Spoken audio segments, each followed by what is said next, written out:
les amis, j'espère que vous allez bien. Moi ça va, hein. Même si je vous parle comme ça va. J'ai toujours le smile et tout parce que y a rien. En vrai, y a rien du tout. Je vais juste vous dire un truc.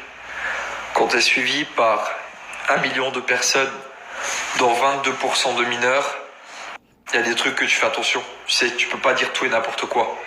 Déjà que la Terre a été énormément salie avec tout ce qu'on entend, tout ce qui se passe, on va pas en rajouter une couche. On essaye de montrer l'exemple. Mais ça, ceux qui n'ont pas une grande communauté, qui ne sont pas influenceurs, ne peuvent pas le comprendre. Quand tu as une influence envers 22% de mineurs et que tu es suivi par énormément de mamans, de darons, beaucoup de musulmans, de chrétiens, de autres qui ont des religions et des principes très carrés, tu peux pas dire tout et haut, tout haut et tout fort, tout ce que tu as envie de dire et tout ce que tu penses et tout, parce que sinon tu montres le mauvais exemple. Alors même si on est des influenceurs et beaucoup d'entre nous on aime le buzz, là clairement on n'a pas envie d'en faire, t'as vu? Là on est parti avec Téléa, la sur Téléa qui est gérée par ma meilleure amie Gwen, et on n'est pas parti sur les anges de la Terre-Réalité. C'est-à-dire que là on est dans du concret, on est dans de l'humanitaire.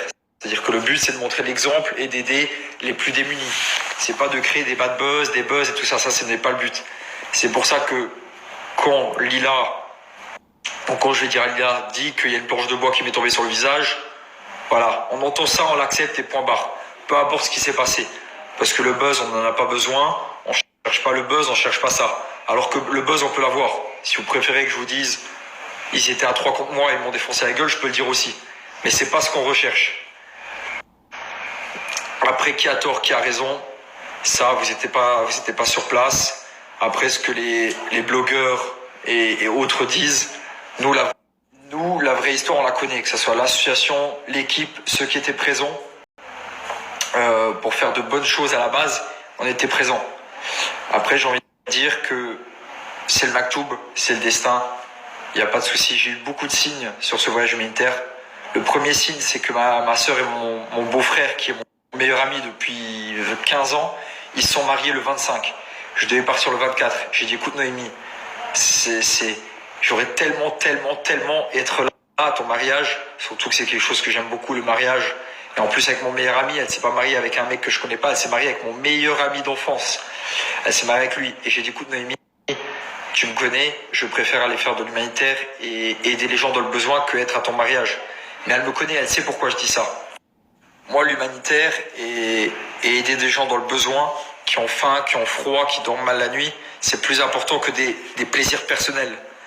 Et c'est pour ça que j'ai décidé de partir tous les 2 mois. Là, tous les prochains mois, tous les 2 mois, je vais partir en voyage humanitaire. Bref, ça c'est encore un autre sujet. Ensuite, il y a eu la villa, le fait qu'on se soit fait, que Gwen ait payé la villa à distance et qu'on l'a arnaqué de 600 €. C'est-à-dire que ça, c'était un deuxième signe. C'est-à-dire qu'on se trouvait sans logement.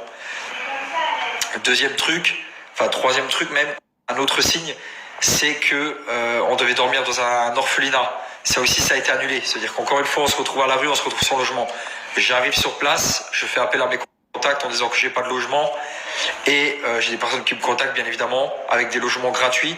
Et il y avait celui-ci qui était payant. Pas grand-chose, mais qui était payant. Et j'ai préféré prendre le logement payant parce que je me suis dit, l'association, comme ça, ils auront un jardin, comme ça, on sera bien. Et comme ça, tout le monde se sentira plus à l'aise, c'est plus grand, il y a plus de chambres. Bon, le quatrième signe, c'est que on se fait prendre nos dons. Comme vous avez pu le voir à l'aéroport, dès qu'on arrive, on se fait prendre nos dons. Tout ça, c'est des signes assez forts quand même. On se fait prendre nos dons, on se fait arnaquer sur un logement. À l'orphelinat, ils refusent parce qu'ils sont occupés.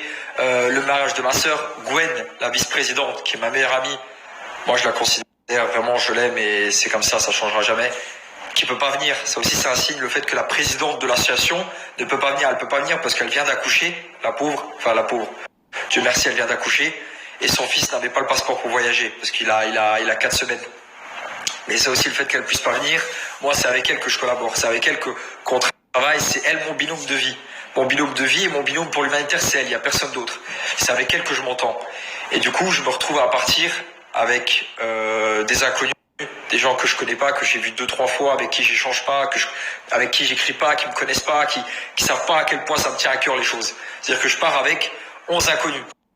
Du coup, quand tu pars avec des inconnus, il y a toujours des tensions, parce qu'on se comprend pas, on se connaît pas.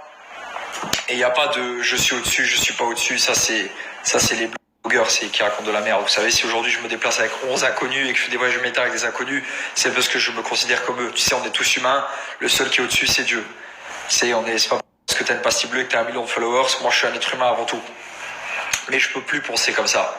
Je peux plus penser comme ça. Je peux plus penser comme un mec banal, machin, tout ça, parce que je me retrouve avec des gens qui me voient d'une certaine façon, qui m'aiment ou qui m'aiment pas, qui pensent que je me prends pour quelqu'un alors que pas du tout.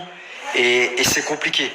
C'est très compliqué. Et c'est pour ça que, tu vois, je suis le seul, sans me l'inventer, c'est pas du tout pour me la péter, mais je suis le seul de la Terre-Haïti qui va partir avec 11 inconnus. 11 personnes que je ne connais pas, qui viennent d'origines différentes, qui ont une autre culture, une autre mentalité. Tu sais, le luxembourgeois, les Français, ils ont